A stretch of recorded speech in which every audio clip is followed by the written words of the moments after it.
प्रबुद्ध उपासक उपासिकाओं, आज मैं आपके समक्ष दो प्रकार की अतियों पर चर्चा कर रहा हूं। यह चर्चा तथागत ने सारनाथ में 5 परिव्राजकों को प्रथम धम्मोपदेश देते समय की थी।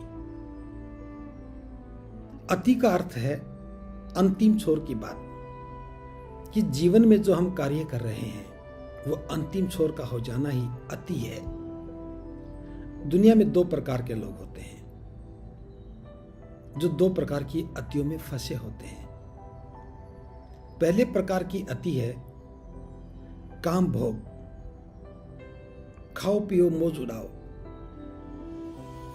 कुछ लोग ऐसे होते हैं जिनमें यह धारणा बनी है कि अंततः सभी को मरना तो है ही, जब मरना ही है तो क्यों नहीं हम खा पी करके मरे, आनंद लेकर के मरे, आनंद में जिए और उस आनंद की अनुभूति के लिए वो खाना पीना और मौज उड़ाने के मार्ग पर चल पड़ते हैं, नशा करने लगते हैं, नृत्य देखने लगते हैं और क्षणिक आनंद के लिए वो किसी भी व्यसन को स्वीकार कर लेते हैं।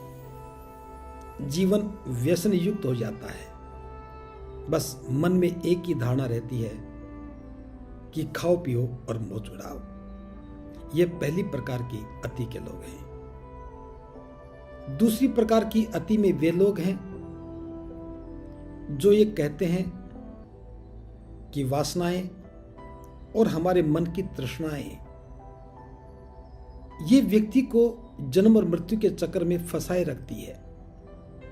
जब तक वासनाओं, इच्छाओं और तृष्णाओं का मूलोच्छेद नहीं करेंगे तब तक जन्म और मरण के चक्कर से हम मुक्त नहीं हो सकते। इसलिए मुक्ति की चाहत के लिए कायाक्लेश के मार्ग पर चल पड़ते हैं। कायाक्लेश का अर्थ है शरीर को ज्यादा से ज्यादा कष्ट देना, और शरीर को कष्ट भी इसलिए देना ताकि हमारी इच्छाएं, वासनाएं, हमारी तृष्णा शांत हो जाए, खत्म हो जाए और जन्म मृत्यु का चक्कर खत्म हो जाए।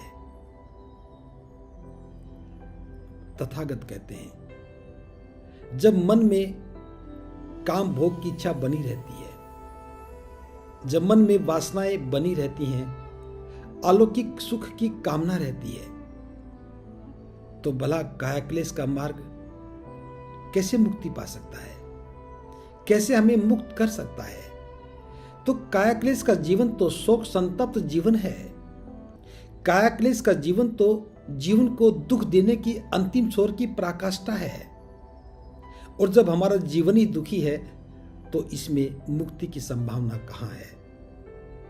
प्राय आपने देखा होगा कोई कोई व्यक्ति ऐसा मिलता है जो संकल्पित होता है कि मैं जीवन पर्यंत नंगे पैर ही चलूंगा। कोई कहता कि मैं जीवन पर्यंत फलाहारी रहूंगा। कोई कहता कि मैं जीवन पर्यंत अन्न ग्रहण ही नहीं करूंगा। कोई कहता कि मैं जीवन पर्यंत कम से कम वस्त्रों में ही जीवन गुजारूंगा। तो एक ऐसा मार्ग जो शरीर को कष्ट देने से ही जुड़ा है और निरंतर वो शरीर का कष्ट देना मन के लिए पीड़ादायक है। तथागत कहते हैं सभी प्रकार की आसक्तियां मन को कमजोर बनाती हैं और ये स्वयं की संतुष्टि का निम्न सत्र का मार्ग है। लेकिन हमें ध्यान रखना चाहिए शरीर की स्वाभाविक आवश्यकताओं की पूर्ति करना प्रत्येक व्यक्ति का अपना दायित्व है। शरीर को स्वस्थ कैसे बनाए रखना है यह हमारी जिम्मेदारी है। अगर हमारा शरीर स्वस्थ नहीं है तो फिर हम अपना मनोबल नहीं बनाए रख सकेंगे, और अगर मनोबल नहीं बनाए रखा तो जीवन का अर्थ ही क्या है? जब व्यक्ति का मनोबल टूट जाता है, काया क्लेश में लगा रहता है, काम भोग में लगा रहता है, ऐसे में वो कभी भी प्रज्ञावान नहीं बन सकता, क्योंकि हमारे मन में बनी हुई गलत अवधारणाएं ही अविद्या है। और जब तक ये अविद्या रहेगी, जब तक हम प्रज्ञा में नहीं जा सकते, प्रज्ञा का मतलब है हमारी बुद्धि निर्मल नहीं हो सकती, और जब तक बुद्धि निर्मल नहीं होगी तब तक चाहे काम भोग का मार्ग है, चाहे काया क्लेश का मार्ग है, कभी भी हमें सुख नहीं दे सकते। तो ये दोनों प्रकार की अतियां दुखदायी हैं, यह अयोग्य भी हैं और संतुष्टि के लिए यह उपयुक्त मार्ग नहीं है। तो इस लिए हमें दोनों प्रकार की अतियों से बचना चाहिए। ना तो खाओ पियो मौज उड़ाने के सिद्धांत पर काम करना चाहिए और ना ही मुक्ति के लिए काया क्लेश के मार्ग को चुनना चाहिए। इन दोनों प्रकार की अतियों के बीच में जो मार्ग है, जिसे हम मध्यम मार्ग कहते हैं, उसी पर चलने से हमारा कल्याण होगा।